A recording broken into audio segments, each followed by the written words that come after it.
Today's episode is all about recycling, bin juice, and the mafia. That's all I'm going to say. It's time for our episode with Claire Mumford from Lancaster University and Richard Hudson from the Chartered Institution of Wastes Management. Hello and welcome to Transforming Tomorrow, the podcast from the Pentland Centre for Sustainability and Business here at Lancaster University Management School. I'm Paul Turner. And I'm Professor Jane Bevington.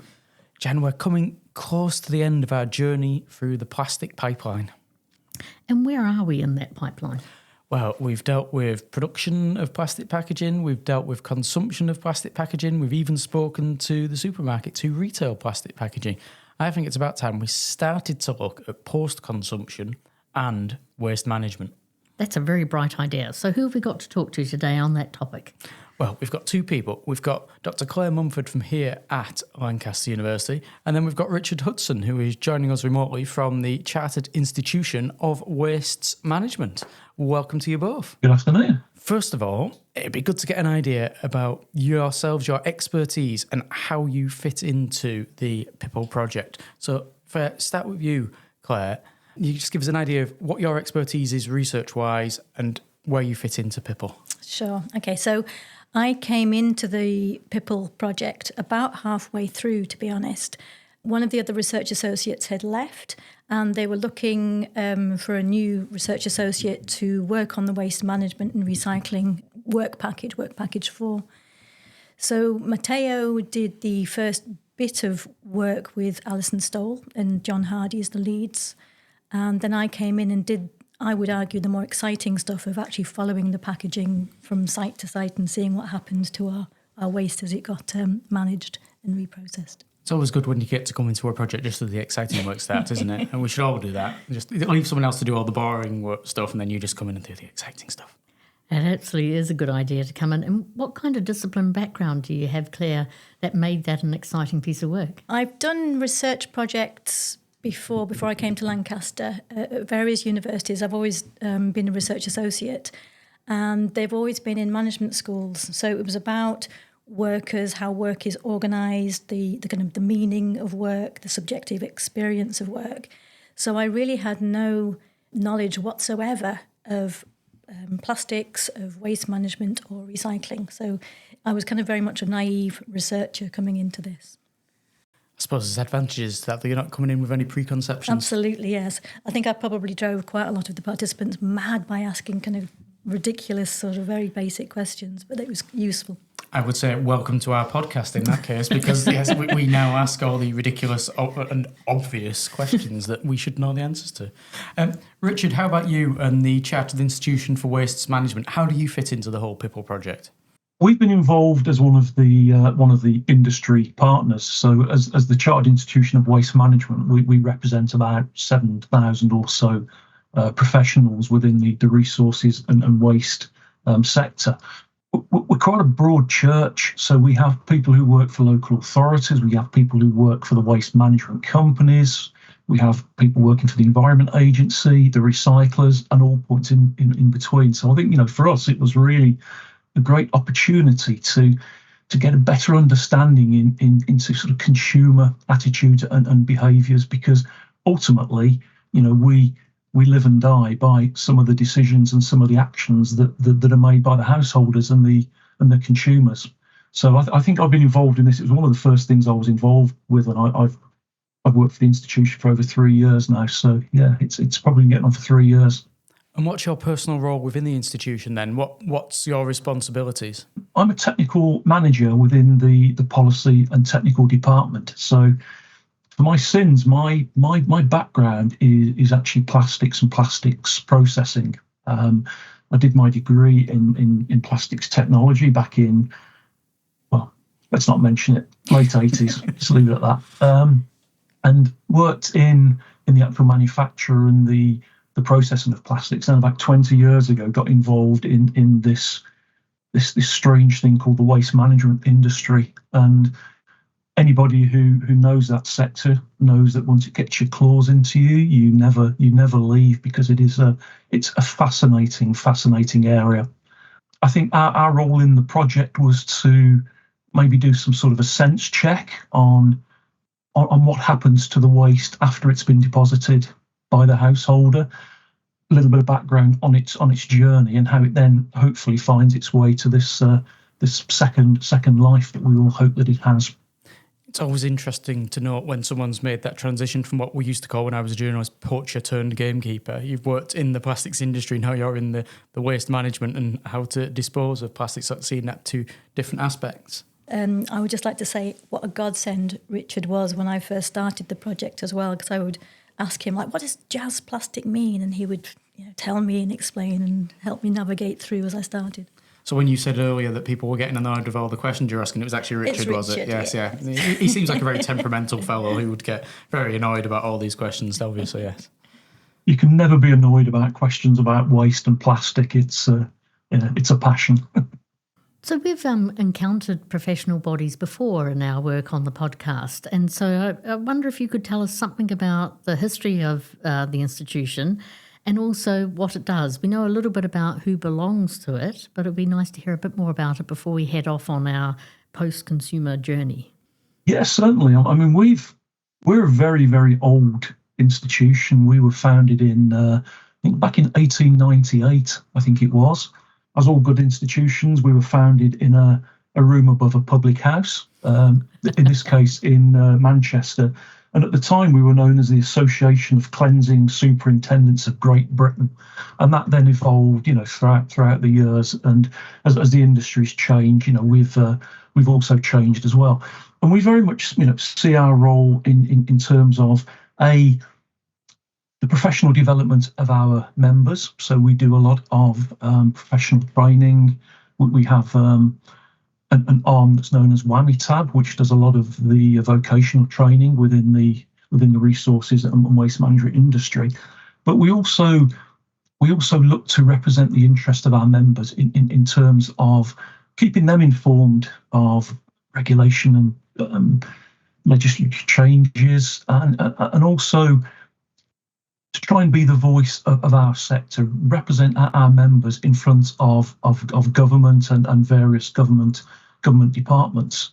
We also see ourselves very much, I think, at the heart of the move towards more of a circular economy and certainly net zero. So we also have a sister organisation called the Circular Economy Institute and its network of circular economy clubs. So that's very much looking more at the sustainability side of the sector as well. So in total, we're looking at around about 17,000 members. I just want to check here, Richard, because as anyone who's ever been to the cinema or watched television and hears the phrase waste management, are you actually a front for the mafia? I mean, that's an outrageous question. That's exactly what a member of the mafia would say, isn't it? Yeah. Absolutely. I think, unfortunately, the waste industry has been used as a front by criminal gangs for a number of years. You've got the legitimate side of the industry, which of course is represented by CIWM and our members. But we can't walk away from the fact that waste crime is a really big issue, and a lot of that waste crime is actually the result of organised criminal gangs operating who see relatively rich, low risk pickings in this sector, unfortunately. In our data collection, I was really happy that we finished our collection just at the point where people were going, well, this is a shady area. I'm not sure that I'd want to say very much more about these practices. So luckily we didn't encounter that, but there were certain areas that I'm glad we didn't have to go into. And I thought you were just being provocative, Paul, but an absolutely spot-on question as ever. I find that sometimes the most provocative questions lead to the most unexpected answers. Yeah, that's it. It's true. So we're obviously looking at one particular area of waste when it comes to the Pipple project, which is plastics. So why is the processing of plastics through things such as recycling such a big issue? The thing that a lot of people forget is that fundamentally, virtually all plastics are recyclable. The problem that you have is that they're actually and I'm personifying plastics now, which probably shows you how sad I can be and how long I've been in this industry, but because plastics aren't very sociable. So plastics do not like one another. They've all got very different types of plastics have got very different characteristics. They process at different temperatures. They've got very, very different properties. And even within the same classes, so for instance, you have PET, polyethylene terephthalate plastic, which is used for mineral water bottles and your fizzy drinks, but also films and trays and things like that. The materials actually have to be kept separate during their reprocessing because they have very, very different properties, and that's the problem. Individually, plastic recycling wouldn't be a problem, but when you throw in all the different types of plastics that you've got and all the different grades and everything else, it becomes very, very, very problematical, which is why, I think we have, historically the low recycling rates that we have. Is that an argument then for simplifying the manufacturing of plastics so we manufacture a smaller subset, or will we lose the functionality that plastic brings in the packaging world if we did that?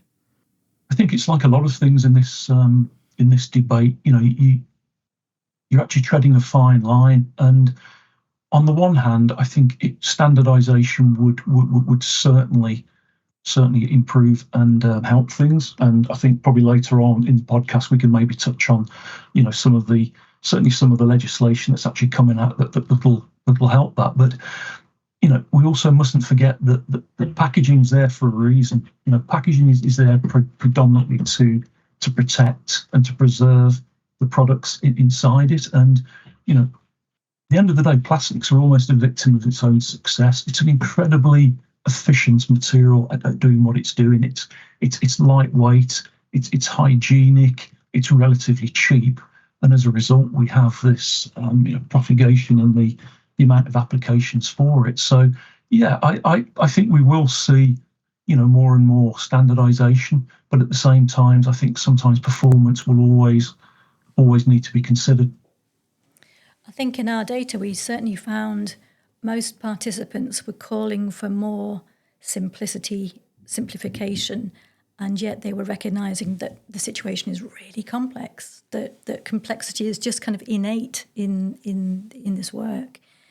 And we talked to one reprocessor who was trying to work with soft plastics, which is one of the more complex areas for recycling. And they were saying, well, we've got all these different layers in soft plastics, things like bread bags or pet food pouches or salad bags or all these kind of soft plastics, the flimsy stuff. And we could try and make it simpler by having less or fewer layers, but the packaging would become bigger. You wouldn't have such a thin layer of film. You'd have kind of millimeters, and that would actually really change the way that packaging is used, is transported. You wouldn't get as many products on the shelf, etc., etc. So you try and solve simplicity in one area, and it makes something else more complex somewhere else in the chain. So it is a really difficult thing to tackle. And that's a story we've heard several times in the podcast, is that just that sheer complexity and then one choice driving other things which are equally as bad, and somehow kind of figuring out all that mess as part of the work. So I think related to that is the idea within your work that predictable waste streams are useful. So Claire, can you tell us what predictability means in this context and why that would be a great thing? So this came out from our analysis of how all the participants we talked to. So we talked to something like 128 people across 65 organisations, and they kind of from our discussions with them emerged two different scenarios: an ideal scenario and a worst case scenario. And predictable waste streams were something that were connected to an ideal case scenario where you can predict waste volumes, the materials in waste, where it can be managed easily. So the predictable waste streams really is about predictability of volume and of material content. If you think about the bin sizes, the storage sites, where how big the wagons need to be to manage waste, to take it from place to place, all that needs to be calculated into local authorities' plans, etc., etc. I realised how much of it was about logistics and managing waste storing waste, moving waste from one place to another, sorting and separating it out, and then taking one set of bales to one place, another set of bales to another place. And that predictability kind of builds into that idea of what's going to happen to this waste, where is it going, and who's going to use it, and what is it going to eventually turn into. And if you can't say something about the material properties of the resources that you're receiving, the materials that you're receiving, then that affects what you can do ultimately with that material. If you can't say, for example, that it comes from food-grade packaging, then that has an implication for whether you can turn it back into food-grade packaging. One imagines as well that if you're a waste reprocessing plant, of which there won't be dozens of them across the UK, but I'm sure that you'll tell us how many there are. But particularly if you're a specialist one, you need to have an understanding of the flow of your raw materials into your reprocessing plant as well. So that must be pretty hard for those guys that are running that part of the system. That's right. And certainly there was stories that people told us about how after Christmas you can predict that you'll get huge amounts more purple polypropylene coming from the Christmas chocolate boxes, for example.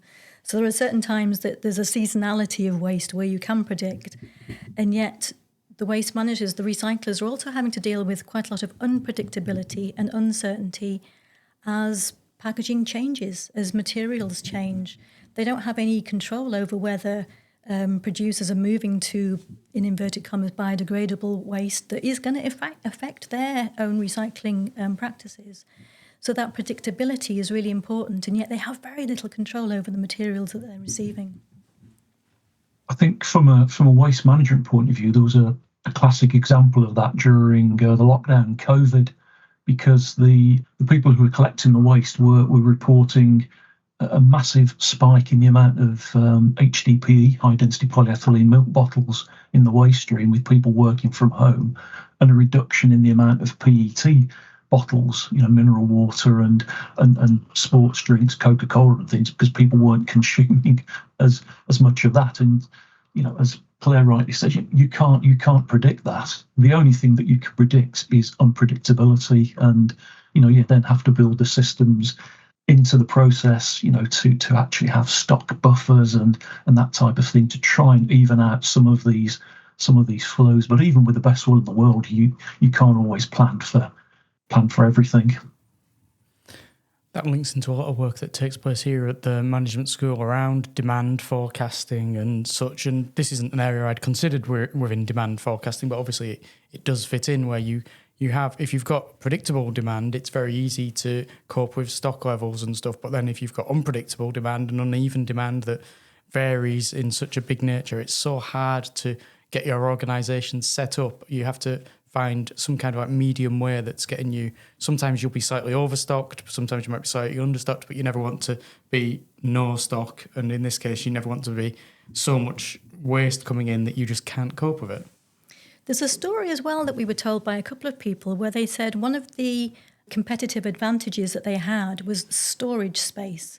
And so they took materials in that they weren't quite sure what they were going to do with it. They could use it, but they can store it, and they'll have a go when they haven't got anything else that they're processing. They'll have a go with this stuff and see if they can use it. And so that idea of just space being important was really important in terms of kind of trying things out and innovation, which I hadn't expected.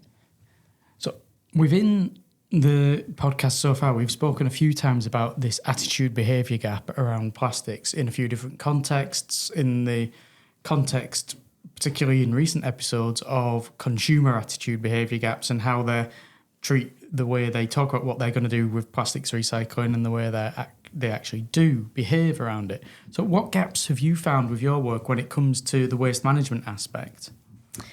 We found 3 consumer attitude behaviour gaps, although the third was actually reversal. It was a behaviour attitude gap rather than attitude behaviour gap. But I'll go through them quite briefly. There is an article in the latest version of the 54 Degrees magazine that explains it. But the first attitude behaviour gap we found was really a problem of wanting to avoid environmental damage. So these are all gaps that came out of the way in which our waste management and recycling participants were talking about consumers. But what they were saying was that people are demonizing plastics. They don't like plastic because of the way in which they see it as creating environmental damage in a way that is different from other materials. And this largely comes from the Blue Planet program, David Attenborough, I think it was 2017, I think. And so because they don't like plastic, they're moving away to other packaging materials, such as biodegradable plastics or things that look possibly like, they might not be paper and card, but they look like paper and card. But what our participants were saying, some of them were saying that actually that doesn't necessarily create more sustainable outcomes. So there's this attitude around plastic is bad because it has environmental damage. The behaviour is to move away from plastic, but the gap there is it is not necessarily contributing to greater sustainability from our recyclers' point of view. So that was the first gap. The second one was about really wanting to avoid waste. So people are getting that message that waste is a bad thing and they want to do something about that. And what they do is to recycle more. And because they can recycle, they want to recycle as much as possible. And that ends up with them, in their enthusiasm, putting things into their curbside recycling or to other waste streams, stuff that really shouldn't be in that waste stream. So this idea of recyclability is kind of slightly being misunderstood in that it needs to be operationalised. To be recyclable, you need to actually do it in practice. And for that to happen, you need to put recyclable items into the right waste stream to end up in the right place with the right recycling, reprocessing equipment and end markets, etc., etc. So, for example, we got a story from, again, one of the people who were working with film, and they said, if we get a PET drinks bottle at our site, we think of that as contamination because we can't do anything with this bottle. It's eminently recyclable, but not for us. So the thing really that we need to do is kind of teach people that streams are really important, that the attitude is great to recycle, but the behaviour needs to be to put the right materials in the right waste stream to end up actually being recycled. And the third gap, really the behaviour attitude gap that I was talking about, largely comes from a problem of trust. So the behaviour is one that increasingly it's becoming the norm that people do recycle. So recycling is kind of seen as a normal practice nowadays. However, people still don't trust that the right thing is being done with their recycling. There's this sense that they're not sure that anything better than if it ends up in landfill is being done. And they see stories from time to time about how materials are dumped abroad, for example. And it comes back to our comments before about kind of dubious practices. And while that, in our data, where I was encountering that, was much more about the kind of residual waste and landfill and stuff. But for recyclers, people are not trusting that recycling is happening in a great positive way. And I think that the gap here is that actually recycling companies are doing huge amounts of work. And the question is slightly wrong. They're kind of concentrating on the worst practice and being kind of very mistrustful of what's happening. But actually I would ask, what do people think is possible to do with their recycling? Increasingly, recycling companies and food manufacturers, brand companies are working together, and they're really trying hard to create what they call closed loops and upcycling materials to kind of, so that food packaging can be turned back into food packaging again. And we have that already. Richard will know much more than me about this, but it's already happening with things like milk bottles, for example, drinks bottles, PET, HDPE. It's already happening. And there is so much stuff coming through. You have to ask, well, what are you expecting this stuff to be done with? You know, what do you think the outcome is here? And part of it, I think, it just needs to be slightly kinder to the people who are trying to solve some of the problems that we're creating with our waste. I think that's a few fantastic points that Claire's raised there.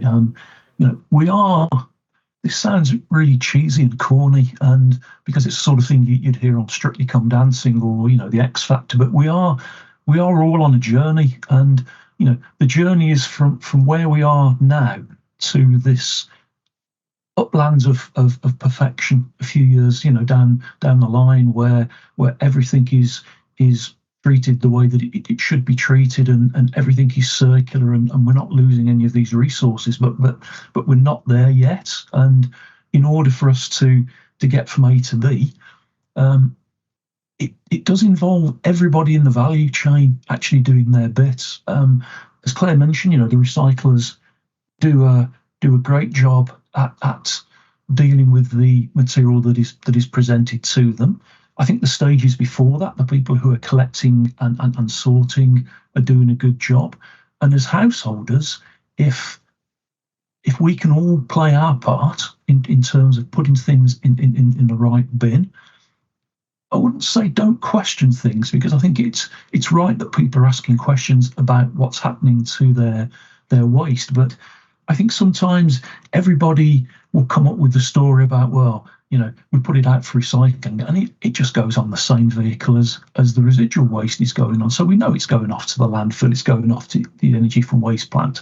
Now, no waste management company in their right mind are going to do that unless there's a very, very good reason for it, be it contamination, be it, where you mentioned about Christmas, where, waste volumes massively increase. And so it puts a lot of pressure on the system. But by and large, if something is collected for recycling, it is going to go to a recycling plant, unless there is a very good reason not, which is normally contamination. And that's probably our biggest issue.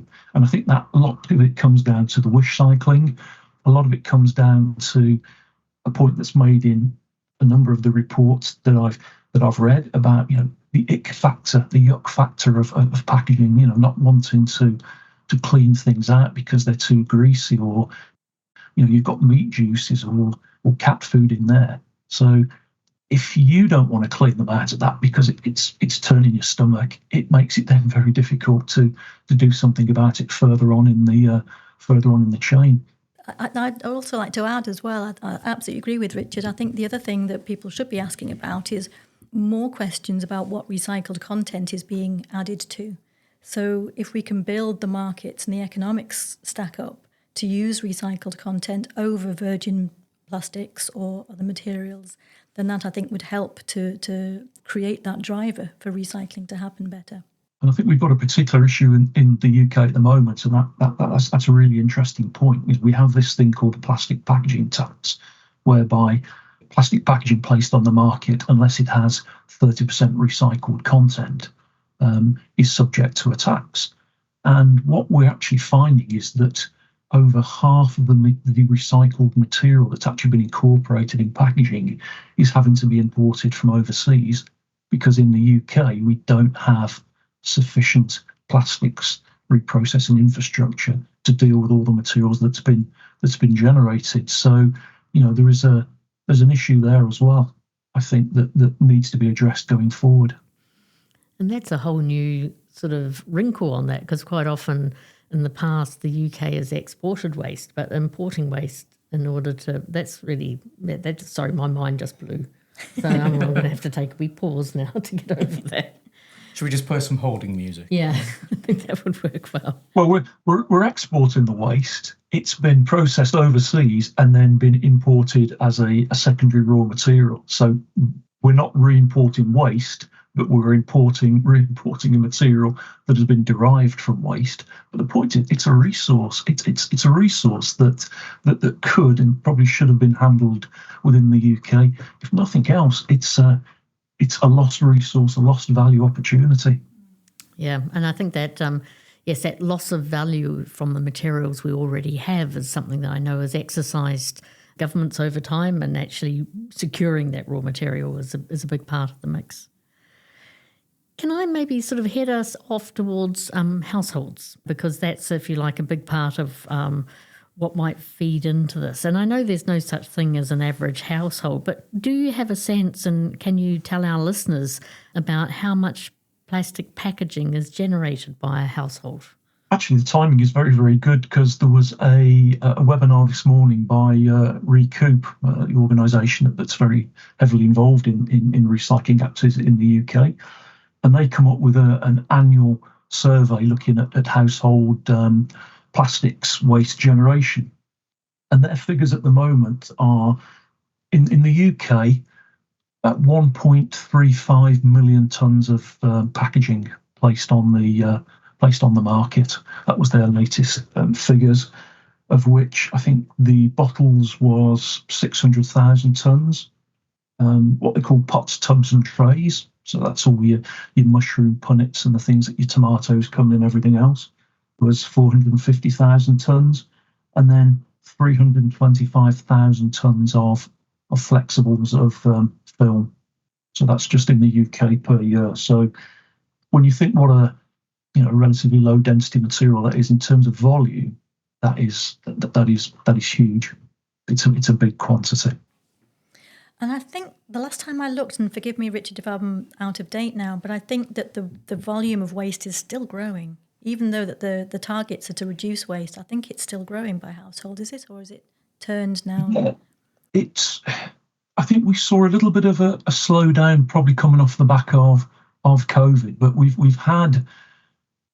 there's a lot of lightweighting activities and a lot of material substitutions happening. So I would say probably at the moment, last couple of years it went down. I think it's gone back up again this year, but it's essentially staying at about the same. I think is about it certainly isn't coming down in any significant amount. Well, given that then, what advice could you offer to listeners who might want to decrease the amount of plastic from their households that ends up in landfill? Creating less waste is obviously the place to start, taking the pressures off the whole waste management recycling system by engaging with refill options. And then the next thing I think would be really understand recyclability and how it needs us as consumers, as residents, to do the right thing with packaging and not to create contamination, so that things can practically be recycled in the best way possible by putting materials in the right stream and following local guidance.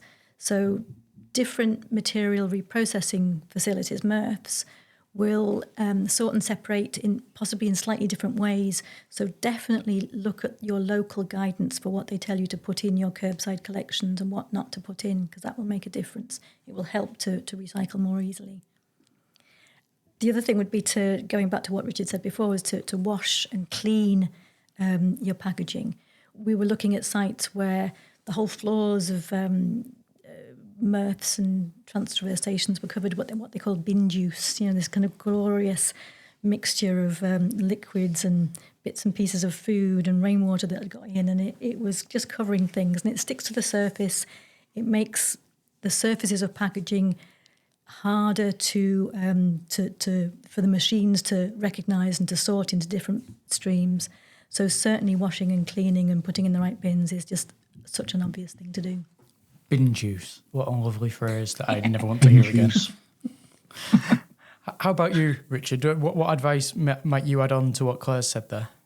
I think we'd just re-emphasise everything that Claire said there. I think it's particularly important as well to actually follow the local advice and the local instructions. And I know that sometimes that's quite difficult, because I think the local authorities over the years have had their budgets absolutely slashed, and one of the first thing that often goes is the communications budget.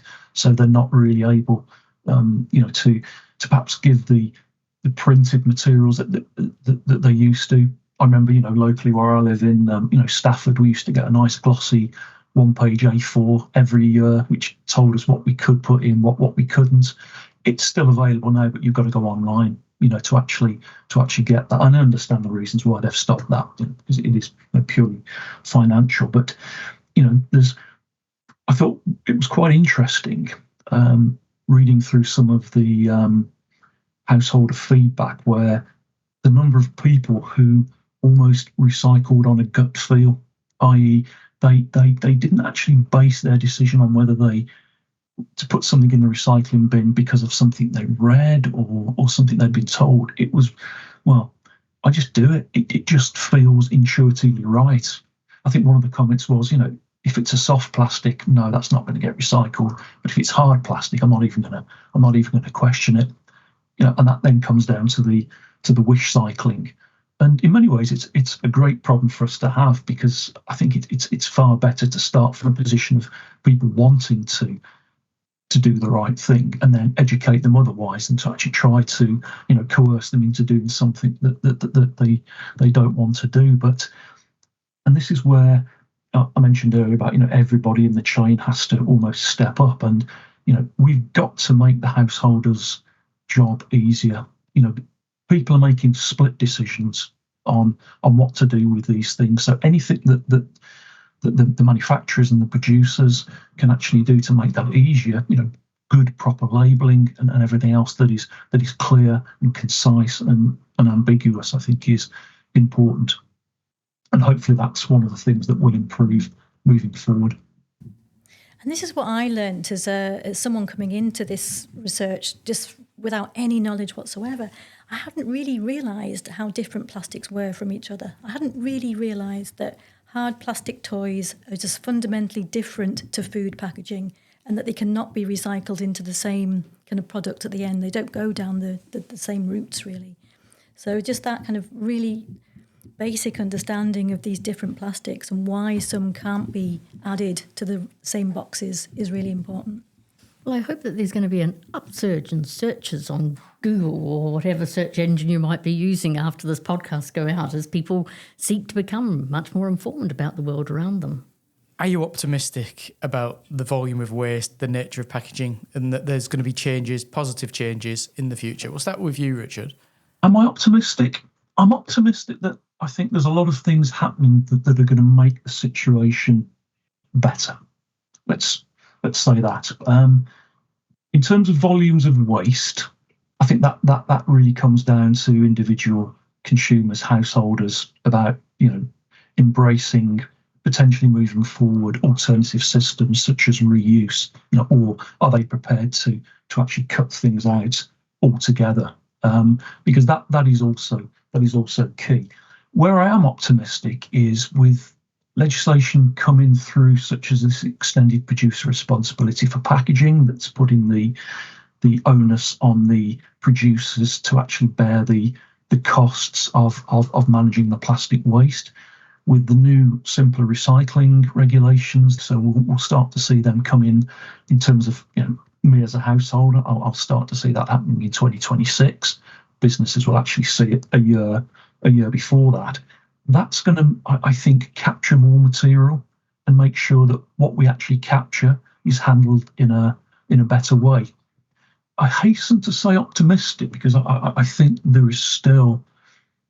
I still think we've got a long way to go in terms of, we are a society that worships at the altar of consumption, unfortunately. And I think unless we start to address some of our attitudes and maybe embrace some of the different business models, such as reuse and all those type of things, we're just going to maintain the baseline of where we are at the moment. But yeah, I'm certainly happier sat here today than I was this time 12 months ago, which is good. Yeah, I agree. I'm not sure that I'm optimistic wholeheartedly, but I was really blown away by what's happening behind the scenes that I didn't know before this project, and that really does fill me with lots of enthusiasm and some optimism. But I think it depends very much on how we as consumers want to still value convenience and kind of just sit here with inertia rather than really valuing sustainability. And I'm not sure that I feel very optimistic on that front yet, and I would love more to be done on that. That, like Richard says, that let's knock consumption off its perch a little bit more, and then I'll feel happier. It's about finding other business models. It doesn't. I think there's this whole argument, where we equate, consumption with a standard of living and economic growth, and I think you can have both. You just need to find the right business models. So yeah, that gives me cause for optimism, I would say. Whether I'll see it in my lifetime, I'm not sure. You killed off your optimism. I thought you were saying you were going to kill him off. No. Don't kill the guests, Jen. We've not reached that stage yet. Well, thank you very much, Richard and Claire, for joining us. It's been really interesting. Thank you. Thanks for having us. Well, Jan, I've got a big, important question for you. If you were a plastic, would you be a social or an unsociable plastic? That's hard to know, but I really love the fact that Richard saw plastics as with their own personality and their ability to want to mix with some plastics but not with others. I suspect I'd be a slightly shy plastic. Yeah, a shy plastic, yeah. He wasn't shy about saying it, but I think he felt he was in a safe place to say it. I think that in certain audiences and with certain people, if he was to start talking about plastics as people, there would be some eyebrows raised. But here, he realised that he could talk about plastics in that regard. And I think that it fits in with what's been said by other people on the podcast, where we had James and Alex talking about the plastic being a passenger that comes along with us and almost like a character that's on the journey with us. So I think that, it fits in. He's not the only person who seems to give plastics personality. Indeed, and I've worked with quite a few waste and circular economy people, primarily within the Scottish Government when I was advisor on their zero waste strategy and then their circular economy strategy. And he's right. If you catch that bug about waste, you are caught for life and you see it everywhere and you're really rather obsessed about it.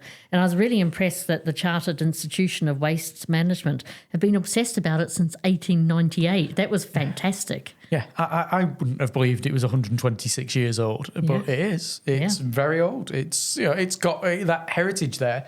You think about waste management, you think, it must be something in the 20th century. But then I guess if you think back to the Victorian era, and that's when Bazalgette was doing the sewers in London and the different types of waste were coming into focus and trying to make the place a bit nicer. So, yeah, it does fit in. But then there was bin juice. There was bin juice and the mafia. Yes. Yeah, and the controversial areas to be discussing on a podcast. But yeah, the bin juice did sound a bit disgusting. I have to say, I'd very happily not be rooting through bins and ending up with my feet wading in bin juice. Yeah, no, that's pretty amazing. But also that there is a criminal element to this because it's high value materials. It might be also high value to be paid to take them away, but then maybe not dispose of them correctly. So it is that's a big area. And that ties in with the other thing they were talking about trust and how consumers don't necessarily have the trust that when they do put plastic into recycling that it's going to be properly recycled rather than being put in with the rest of landfill, just being put on a boat and never seen again and not actually being properly dealt with. The two areas overlap mightily. But as Claire and Richard were keen to stress, if stuff is ending up in landfill, there's a good reason for it. It might be bin juice. Yes. It might be something else, but there are reasons for it. Generally, practitioners in this area are doing their very best to try and make sure that the waste management of plastic recycling is done as well as it can be. And maybe my mind drifted a bit, but I also took a good lesson about eating your Christmas chocolates slowly so that you don't get that big sort of peak in the waste stream from the liners for chocolate boxes. Yeah, the purple plastic. I mean, I can't imagine which particular brand they're talking about, but it is notable that when I think about it, I can't think anything else that is wrapped in purple or comes in purple plastic tubs than that particular chocolate brand. But blue plastic, which is the one of the main competitors, I can think of a few things that come in there. Yeah, who would have thought that all these waste management companies had to account for an upsurge in purple plastic packaging after Christmas? It's amazing. It is. So we're almost at the end of our series now on the Plastic Packaging in People's Lives project. We've got one more episode to go. And I guess this is the very last people in the chain of plastic as it passes through various households that we've been looking at. I believe they're probably at a similar stage of the process as the Chartered Institution of Waste Management, because it's Lancaster City Council. They collect the waste and then they pass it on to be dealt with by the people who deal with whatever happens to the recycling. We're going to be speaking to Carly Sparks from Lancaster City Council. She's going to be telling us all about issues that the council have and what they've learned from the Plastic Packaging in People's Lives project, of which they've been a big part. Brilliant. I look forward to it. Until then, thank you very much for listening. I'm Paul Turner. And I'm Professor Jane Babington.